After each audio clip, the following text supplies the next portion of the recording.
बिजूका Glenda the good से appeal करता है। हुर्रे! बिजूका खुशी से चिल्लाया। अब हम जब चाहें इस दुखी जैकडॉ के घोंसले को छोड़ सकते हैं। लेकिन अब लगभग अंधेरा हो चुका है, टिन वुडमैन ने कहा, और अगर हम सुबह तक उड़ान भरने का इंतजार नहीं करेंगे तो हम और भी मुसीबत में पड़ सकते हैं। मुझे ये रात की यात्राएं पसंद नहीं हैं, क्योंकि कोई नहीं जानता कि कब क्या हो जाए। इसलिए यह निर्णय लिया गया कि दिन के उजाले तक प्रतीक्षा की जाए, और साहसी लोगों ने शाम के समय जैकडॉ के घोंसले में खजाने की खोज करके अपना मनोरंजन किया। वोगलबग को सोने के 2 खूबसूरत कंगन मिले, जो उसकी पतली भुजाओं पर बहुत अच्छे से फिट हुए। बिजूका को अंगूठियों का शौक था, जिनमें से बहुत सारी घोंसले में थीं। कुछ ही समय में उसने अपने गद्देदार दस्तानों की हर उंगली में एक अंगूठी पहन ली, और इस प्रदर्शन से संतुष्ट न होकर उसने हर अंगूठे में एक और अंगूठी पहन ली। जब उसने ध्यान से उन अंगूठियों को चुना, जिनमें माणिक, नीलम और नीलम जैसे चमकीले पत्थर जड़े थे, तो बिजूका के हाथ अब सबसे चमकदार दिखाई देने लगे। ये घोंसला रानी जिंजूर के लिए पिकनिक जैसा होगा, उसने सोचते हुए कहा, क्योंकि जहां तक मैं समझ सकता हूं, उसने और उसकी लड़कियों ने मुझ पर केवल इसलिए कब्जा किया है ताकि मेरे शहर से उसके पन्ने लूट सकें। टिन वुडमैन अपने हीरे के हार से संतुष्ट था और उसने कोई अतिरिक्त आभूषण लेने से मना कर दिया, लेकिन टिप ने एक बढ़िया सोने की घड़ी हासिल की, जो एक भारी फॉब से जुड़ी हुई थी, और उसे बहुत गर्व के साथ अपनी जेब में रख लिया। उसने जैक पंपकिनहेड की लाल वास्कट पर कई जड़ाऊ ब्रोच भी पिन किए, और सॉहर्स की गर्दन पर एक बढ़िया चेन के जरिए एक लॉर्गनेट लगाया। ये बहुत सुंदर है, प्राणी ने लॉर्गनेट को सराहनापूर्वक देखते हुए कहा। लेकिन ये किस लिए है? हालांकि उनमें से कोई भी इस प्रश्न का उत्तर नहीं दे सका, इसलिए सॉहर्स ने निर्णय लिया कि यह कोई दुर्लभ सजावट है और वह इससे बहुत प्यार करने लगा। इस बात के लिए कि पार्टी में कोई भी व्यक्ति अपमानित न हो जाए, उन्होंने गंप के सींगों के सिरे पर कई बड़ी सील की अंगूठियां लगा दी। हालांकि वह विचित्र व्यक्ति इस ध्यान से बिल्कुल भी संतुष्ट नहीं लग रहा था। जल्द ही अंधेरा छा गया और टिप तथा वोगलबग सो गए, जबकि अन्य लोग धैर्यपूर्वक दिन निकलने का इंतजार करने लगे। अगली सुबह उन्हें गंप की अच्छी स्थिति पर बधाई देने का मौका मिला, क्योंकि दिन के उजाले में जैकडॉ का एक बड़ा झुंड घोंसले पर कब्जे के लिए एक और लड़ाई में शामिल होने के लिए उनके पास पहुंचा। लेकिन हमारे साहसी लोगों ने हमले का इंतजार नहीं किया। वे जल्दी से जल्दी सोफे की गद्देदार सीटों पर लुढ़क गए, और टिप ने गंप को शुरू करने का आदेश दिया। वह तुरंत हवा में ऊपर उठ गया, उसके बड़े पंख लगातार जोर जोर से फड़फड़ा रहे थे, और कुछ ही क्षणों में वह घोंसले से इतनी दूर चला गया कि चहचहाते हुए जैकडॉ ने बिना किसी प्रयास के ही उस पर कब्जा कर लिया। वह चीज उत्तर दिशा की ओर उड़ी, उसी दिशा में जा रही थी जहां से वह आई थी। कम से कम बिजूका की यही राय थी, और दूसरे लोग इस बात पर सहमत थे कि बिजूका दिशा का सबसे अच्छा न्यायाधीश था। कई शहरों और गांवों को पार करने के बाद गंप उन्हें एक विस्तृत मैदान के ऊपर ले गया जहां घर अधिक से अधिक बिखरे हुए थे जब तक कि वे पूरी तरह से गायब नहीं हो गए। इसके बाद विस्तृत रेतीला रेगिस्तान आया जो बाकी दुनिया को ओस की भूमि से अलग करता था, और दोपहर से पहले उन्होंने गुंबद के आकार के घरों को देखा जो साबित करते थे कि वे एक बार फिर अपनी मूल भूमि की सीमाओं के भीतर थे। लेकिन घर और बाड़ी नीली हैं, टिन वुडमैन ने कहा, और ये दर्शाता है कि हम मंचकिंस की भूमि में हैं, और इसलिए ग्लिंडा द गुड से काफी दूरी पर हैं। हमें क्या करना चाहिए? लड़के ने अपने गाइड की ओर मुड़कर पूछा। मुझे नहीं पता, बिजूका ने स्पष्ट रूप से उत्तर दिया। अगर हम एमरल्ड सिटी में होते तो हम सीधे दक्षिण की ओर बढ़ सकते थे, और इस तरह अपने गंतव्य तक पहुंच सकते थे। लेकिन हम एमरल्ड सिटी जाने की हिम्मत नहीं कर सकते, और गंप शायद अपने पंखों के हर फड़फड़ाहट के साथ हमें गलत दिशा में आगे ले जा रहा है। तो फिर वोगलबग को एक और गोली निगलनी होगी, टिप ने निश्चयपूर्वक कहा, और चाहेगा कि हम सही दिशा में आगे बढ़ें। बहुत अच्छा, अति महान व्यक्ति ने उत्तर दिया, मैं तैयार हूँ। लेकिन जब बिजूका ने अपनी जेब में 2 चांदी की इच्छा गोलियों वाली मिर्च की डिब्बी ढूंढी, तो वह नहीं मिली। बेचैनी से भरे हुए यात्रियों ने कीमती डिब्बी की तलाश में हर इंच जगह जगह खोजबीन की, लेकिन वह पूरी तरह से गायब हो चुकी थी। और फिर भी गंप आगे की ओर उड़ता रहा और उन्हें लेकर कहाँ चला गया उन्हें पता नहीं था। मैंने काली मिर्च का डिब्बा जैकडो के घोंसले में छोड़ दिया होगा, बिजूका ने आखिरकार कहा। ये बहुत बड़ा दुर्भाग्य है, टिन वुडमैन ने घोषणा की, लेकिन हम इच्छा गोलियों की खोज से पहले की तुलना में अधिक बुरे नहीं हैं। हम बेहतर स्थिति में हैं, टिप ने उत्तर दिया, क्योंकि हमने जो एक गोली खाई थी उसकी वजह से हम उस भयानक घोंसले से बच निकलने में सफल हो गए। फिर भी बाकी 2 लोगों की मौत गंभीर है और मैं अपनी लापरवाही के लिए अच्छी तरह से डांट खाने का हकदार हूँ, बिजूका पश्चाताप से बोला। क्योंकि इस तरह की असामान्य पार्टी में दुर्घटनाएं कभी भी हो सकती हैं और अभी भी हम एक नए खतरे के करीब पहुंच रहे हैं। किसी ने भी इसका खंडन करने का साहस नहीं किया और एक निराशाजनक चुप्पी छा गई। गंप लगातार उड़ता रहा। अचानक टिप ने आश्चर्य से चिल्लाकर कहा, हम दक्षिण देश में पहुंच गए होंगे। वह चिल्लाया, क्योंकि हमारे नीचे सब कुछ लाल है। तुरंत ही वे सभी सोफे की पीठ पर झुककर देखने लगे, जैक को छोड़कर, जो अपने कद्दू के सिर को लेकर इतना सावधान था कि वह अपनी गर्दन से फिसलने का जोखिम नहीं उठा सकता था। निश्चित रूप से लाल घर और बाड़ और पेड़ संकेत दे रहे थे कि वे ग्लिंडा द गुड के क्षेत्र में थे, और जैसे ही वे तेजी से आगे बढ़े, टिन वुडमैन ने उन सड़कों और इमारतों को पहचान लिया जिनसे वे गुजरे थे और गंप की उड़ान को थोड़ा बदल दिया ताकि वे प्रसिद्ध जादूगरनी के महल तक पहुंच सकें। अच्छा, बिजूका प्रसन्नता से चिल्लाया, हमें अब खोई हुई इच्छा गोलियों की जरूरत नहीं है, क्योंकि हम अपने गंतव्य पर पहुंच चुके हैं। धीरे धीरे वह चीज नीचे की ओर और जमीन के निकट चली गई, जब तक कि अंततः वह ग्लिंडा के सुंदर उद्यानों में आकर रुक गई और एक मखमली हरे लॉन पर जाकर रुक गई, जिसके पास एक फव्वारा था, जिसमें से पानी के स्थान पर चमकते हुए रत्नों की फुहारें हवा में ऊंची उठ रही थीं, और वहां से वे एक मृदु, झंझनाती हुई ध्वनि के साथ उन्हें ग्रहण करने के लिए रखे गए नक्काशीदार संगमरमर के बेसिन में गिर रही थीं। ग्लिंडा के बगीचों में सब कुछ बहुत खूबसूरत था, और जब हमारे यात्री प्रशंसा भरी निगाहों से इधर उधर देख रहे थे, तो सैनिकों की एक टोली चुपचाप प्रकट हुई और उन्हें घेर लिया। लेकिन महान जादूगरनी के ये सैनिक जिंजुर की विद्रोही सेना के सैनिकों से बिल्कुल अलग थे, हालांकि वे भी लड़कियां ही थीं। क्योंकि ग्लिंडा के सैनिकों ने साफ सुथरी वर्दी पहनी थी और तलवारें और भाले लिए हुए थे, और वे इतनी कुशलता और सटीकता से मार्च कर रहे थे कि यह साबित हो गया कि वे युद्ध की कला में अच्छी तरह प्रशिक्षित थे। इस दल का नेतृत्व करने वाले कैप्टन नेक, जो ग्लिंडा का निजी अंगरक्षक था, बिजूका और टिन वुडमैन को तुरंत पहचान लिया और सम्मानपूर्वक अभिवादन करते हुए उनका अभिवादन किया। शुभ दिन, बिजूका ने बहादुरी से अपनी टोपी उतारते हुए कहा, जबकि लकड़हारे ने सैनिक जैसी सलामी दी, हम आपके सुंदर शासक से मुलाकात का अनुरोध करने आए हैं। ग्लिंडा अब अपने महल में तुम्हारा इंतजार कर रही है, कप्तान ने जवाब दिया, क्योंकि उसने तुम्हें तुम्हारे आने से बहुत पहले ही आते हुए देख लिया था। ये तो अजीब है, टिप ने आश्चर्य से कहा। बिल्कुल नहीं, बिजूका ने उत्तर दिया, क्योंकि ग्लिंडा द गुड एक शक्तिशाली जादूगरनी है, और ओस की भूमि में होने वाली कोई भी घटना उसकी नज़र से नहीं बच पाती। मुझे लगता है कि वह भी उतनी ही अच्छी तरह जानती है कि हम क्यों आए हैं, जितनी अच्छी तरह हम जानते हैं। तो फिर हमारे आने का क्या फ़ायदा था?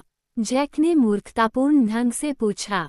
ये साबित करने के लिए कि तुम कद्दू के सिर वाले हो, बिजूका ने जवाब दिया। लेकिन अगर जादूगरनी हमारा इंतजार कर रही है, तो हमें उसे इंतजार नहीं करवाना चाहिए। इसलिए वे सभी सोफे से उठे और कैप्टन के पीछे महल की ओर चल पड़े, यहाँ तक कि सौहौस भी उस विचित्र जुलूस में अपनी जगह ले लिया। ग्लिंडा अपने सिंहासन पर बैठी थी, जो सोने से बना था, और जब उसके अजीबोगरीब मेहमान उसके पास आए और उसके सामने झुके, तो वह मुश्किल से मुस्कुराहट को दबा पाई। बिजूका और टिन वुडमैन दोनों को वह जानती और पसंद करती थी, लेकिन अजीबोगरीब कद्दू का सिर और अत्यधिक आवर्धित वोगल बग ऐसे प्राणी थे जिन्हें उसने पहले कभी नहीं देखा था, और वे दूसरों की तुलना में और भी अधिक जिज्ञासु लग रहे थे। जहाँ तक सौहौस की बात है, वो लकड़ी के एक सजीव टुकड़े से ज्यादा कुछ नहीं लग रहा था, और उसने इतनी कठोरता से सिर झुकाया कि उसका सिर फर्श से टकरा गया, जिससे सैनिकों के बीच हंसी की लहर दौड़ गई, जिसमें ग्लिंडा ने खुलकर शामिल हो गई। मैं आपके गौरवशाली महामहिम को ये घोषणा करना चाहता हूँ, बिजूका ने गंभीर स्वर में कहा, कि मेरे पन्ना नगर पर बुनाई सुइयां लिए हुए निर्लज लड़कियों की भीड़ ने कब्जा कर लिया है, जिन्होंने सभी पुरुषों को गुलाम बना लिया है, सड़कों और सार्वजनिक भवनों से उनके सभी पन्ना रत्न लूट लिए हैं और मेरे सिंहासन पर कब्जा कर लिया है। मुझे पता है, ग्लिंडा ने कहा। उन्होंने मुझे और साथ ही उन सभी अच्छे मित्रों और सहयोगियों को नष्ट करने की धमकी दी, जिन्हें तुम देख रहे हो, बिजूका ने आगे कहा। और यदि हम उनके चंगुल से बचकर नहीं निकल पाते, तो हमारे दिन बहुत पहले ही समाप्त हो गए होते। मुझे पता है, ग्लिंडा ने दोहराया। इसलिए मैं आपकी सहायता की भीख मांगने आया हूँ, बिजूका बोला, क्योंकि मेरा मानना है कि आप हमेशा दुर्भाग्यपूर्ण और उत्पीड़ित लोगों की सहायता करने में प्रसन्न होते हैं। ये सच है, जादूगरनी ने धीरे से उत्तर दिया। लेकिन एमरल्ड सिटी पर अब जनरल जिनेजोर का शासन है, जिसने खुद को रानी घोषित करवा लिया है। मुझे उसका विरोध करने का क्या अधिकार है? क्यों, उसने मुझसे सिंहासन चुरा लिया, बिजूका बोला। और यह सिंहासन तुम्हें कैसे प्राप्त हुआ? ग्लिंडा ने पूछा। मैंने इसे उसके जादूगर से लिया है और लोगों की पसंद से, बिजूका ने इस तरह के सवालों से असहज होकर कहा। और जादूगर को ये कहाँ से मिला? उसने गंभीरता से पूछा। मुझे बताया गया है कि उसने इसे पूर्व राजा पास्टोरिया से लिया था, बिजूका ने कहा, जादूगरनी की गंभीर निगाहों से भ्रमित हो गया। तब ग्लिंडा ने घोषणा की, एमरल्ड सिटी का सिंहासन न तो तुम्हारा है, न ही जिनेजोर का, बल्कि इस पास्टोरिया का है, जिससे जादूगर ने इसे छीन लिया था। ये सच है, बिजूका ने विनम्रतापूर्वक स्वीकार किया, लेकिन पास्टोरिया अब मर चुका है और चला गया है, और किसी को उसके स्थान पर शासन करना चाहिए। पास्टोरिया की एक बेटी थी, जो एमरल्ड सिटी के सिंहासन की असली उत्तराधिकारी है। क्या तुम्हें ये पता है? जादूगरनी ने पूछा। नहीं, बिजूका ने उत्तर दिया। लेकिन अगर लड़की अभी भी जीवित है तो मैं उसके रास्ते में नहीं आऊंगा। मुझे जिंजोर को धोखेबाज साबित करने में ही संतोष होगा, न कि खुद सिंहासन वापस पाने में। वास्तव में, राजा बनना कोई मज़ेदार बात नहीं है, खासकर अगर कोई अच्छा दिमाग वाला हो। मुझे कुछ समय से पता है कि मैं कहीं ज्यादा ऊंचे पद पर बैठने के लिए उपयुक्त हूँ। लेकिन वह लड़की कहाँ है जो सिंहासन की मालकिन है, और उसका नाम क्या है? उसका नाम ओज़मा है, ग्लिंडा ने उत्तर दिया। लेकिन वह कहाँ है, ये जानने की मैंने व्यर्थ कोशिश की है। क्योंकि उसके जादूगर ने जब ओज़मा के पिता से राजसिंहासन चुराया था, तो उसने लड़की को किसी गुप्त स्थान पर छिपा दिया था, और एक जादुई चाल की मदद से, जिससे मैं परिचित नहीं हूँ, उसने उसे खोजे जाने से भी बचाया, यहाँ तक कि मुझ जैसी अनुभवी जादूगरनी को भी नहीं। ये तो अजीब बात है, वोगलबर्ग ने घमंड से कहा। मुझे बताया गया है कि उसका अद्भुत जादूगर एक ढोंगी से ज्यादा कुछ नहीं था। बकवास, बिजूका चिल्लाया, इस भाषण से बहुत उत्तेजित होकर। क्या उसने मुझे अद्भुत दिमाग नहीं दिया? मेरे दिल में कोई झूठ नहीं है, टिन वुडमैन ने वोगलबर्ग को गुस्से से घूरते हुए कहा। शायद मुझे गलत सूचना दी गई थी, कीट ने हकलाते हुए कहा, और पीछे हट गया। मैं जादूगर को व्यक्तिगत रूप से नहीं जानता था। ठीक है, हमने किया था, बिजूका ने जवाब दिया, और वह एक बहुत महान जादूगर था, मैं आपको विश्वास दिलाता हूँ। ये सच है कि उसने कुछ छोटे मोटे छल किए थे, लेकिन जब तक वह एक महान जादूगर न हो, मैं पूछता हूँ, वह इस लड़की ओज़मा को इतनी सुरक्षित तरीके से कैसे छिपा सकता था कि कोई उसे ढूंढ न सके? मैं इसे छोड़ता हूँ, वोगलबर्ग ने विनम्रतापूर्वक उत्तर दिया। यह आपका अब तक का सबसे समझदारी भरा भाषण है, टिन वुडमैन ने कहा। मुझे ये पता लगाने के लिए एक और प्रयास करना चाहिए कि यह लड़की कहाँ छिपी है, जादूगरनी ने विचारपूर्वक कहा। मेरे पुस्तकालय में एक पुस्तक है जिसमें जादूगर की हर गतिविधि दर्ज है जब वह हमारे उस देश में था, या कम से कम हर वो गतिविधि जो मेरे जासूसों द्वारा देखी जा सकती थी।